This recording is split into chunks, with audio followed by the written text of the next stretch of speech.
Eu fico impressionado, nesse momento, muito, muito impressionado, por ver os patriotas, essa gente que se diz patriota, promover um ataque hacker em defesa de um empresário estrangeiro contra o Supremo Tribunal Federal. É impressionante.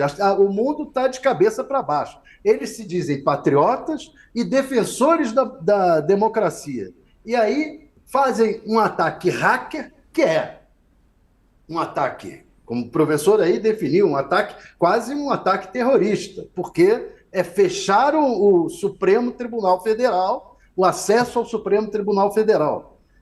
Um ataque quase terrorista contra as instituições democráticas brasileiras em defesa de um empresário estrangeiro. É impressionante, impressionante. Eu fiquei muito impressionado com esse ataque hacker. E eu queria saber isso do senhor, professor. Isso pode ser, o senhor começou a falar aí de que está fechando o Supremo, na prática é fechado. Isso pode acabar sendo enquadrado como um ataque terrorista? Olha, Thales, me parece que o enquadramento como terrorismo, a gente tem que seguir os quadrantes da lei, e em especial quando a gente olha para a prática de crimes, a interpretação tem que ser sempre bastante restritiva. Mas, de certa maneira, um ataque que a gente chama de ataque hacker, que tira um site do ar e causa prejuízos, a gente não precisa de nenhuma nova tipologia penal. Essa pessoa já está causando danos à instituição, danos à coletividade, e ela pode ser responsabilizada por isso. E existem meios de identificação, é claro que isso vai depender de como se dá o ataque, mas é importante entender que a gente não precisa de leis novas, necessariamente, para toda maneira pela qual se dá uma violência, um ataque nas redes. A legislação criminal brasileira poderia passar por alguma atualização, é verdade, mas esse é o tipo de atuação que já encontra possível punição na lei como um todo, em especial se ela envolve acesso indevido a dados, se ela causa a perturbação da maneira pela qual se dá a prestação de um serviço público. Então, acho que tudo isso já poderia gerar uma responsabilização daqueles que são os autores desse ataque. Ô, Carlos, professor, veja que coisa absurda. Ao mesmo tempo que nós estamos falando isso, a Polícia Federal está fora do ar até agora, né, Diego? Pela informação que o sistema interno dele está fora do ar, segundo a reportagem da Folha. E a Polícia Federal é que tem que descobrir quem fez o ataque hacker, né? Não é isso? Os órgãos de inteligência. Exato. Como é que nós chegamos a esse ponto, né? Porque, no fundo, a gente sabe, está se aproximando aí o fim dos inquéritos, né? Que apuram vários crimes do Bolsonaro e da turma dele. Tem uma ligação, isso que nada acontece por acaso no Brasil, acontece em absurdos, como o Thales falou, mas não por acaso, né? Tudo isso não está ligado à tentativa de anistia para o Bolsonaro e para a curriola toda? De certa maneira, Ricardo, acho que a gente consegue ver aqui, e aqui eu vou ficar restrito à minha zona de conforto, que é olhar como se dá as manifestações na internet e o seu impacto na maneira pela qual a gente navega questões jurídicas. Mas o que me parece, e aqui compartilhando com os colegas, é que a gente vive um momento muito novo na nossa relação com as redes sociais a partir da atuação do Elon Musk, porque é a primeira vez que a gente tem um dono de rede social que ativamente ingressa nos debates nacionais de um determinado país e, consequentemente, ele escolhe apoiadores e escolhe adversários, se manifesta a favor de um campo e contrário ao outro. Então, isso faz com que toda a movimentação de uma rede social acabe sendo usada para uma determinada finalidade política.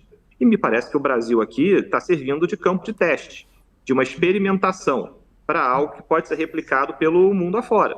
E se você casa isso, já que, enfim, Ricardo pergunta sobre anistia a Bolsonaro e outras questões que refletem no campo jurídico, eu acho que a gente tem que pensar como todas as coisas se ligam, no sentido de que o Elon Musk também é o dono da Starlink.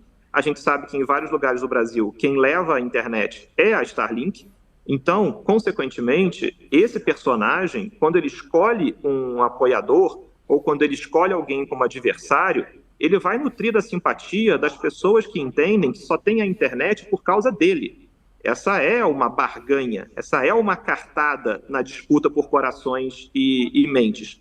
E, em especial, no caso do ex-presidente Jair Bolsonaro, a gente sabe que o Elon Musk veio ao Brasil, se encontrou com o presidente Jair Bolsonaro e, mais recentemente, o Elon Musk tem feito muitas publicações que são favoráveis ao ex-presidente Jair Bolsonaro e a seus apoiadores. Então, me parece que no Brasil um lado já está escolhido. Então, toda a campanha que faz o Elon Musk contra o Supremo Tribunal Federal é quase como se fosse um terceiro tempo de todo o debate que a gente viu durante o período eleitoral. É uma continuidade, só que agora escrita em inglês, por conta do dono da plataforma, levando adiante os mesmos entendimentos, os mesmos argumentos que a gente via nos apoiadores do presidente Bolsonaro durante a campanha eleitoral. É como se a campanha jamais tivesse terminado.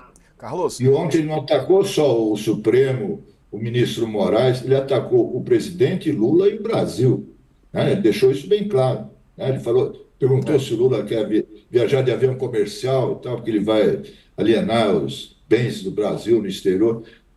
Quer dizer, chegou a um ponto que providências legais podem ser tomadas contra ele.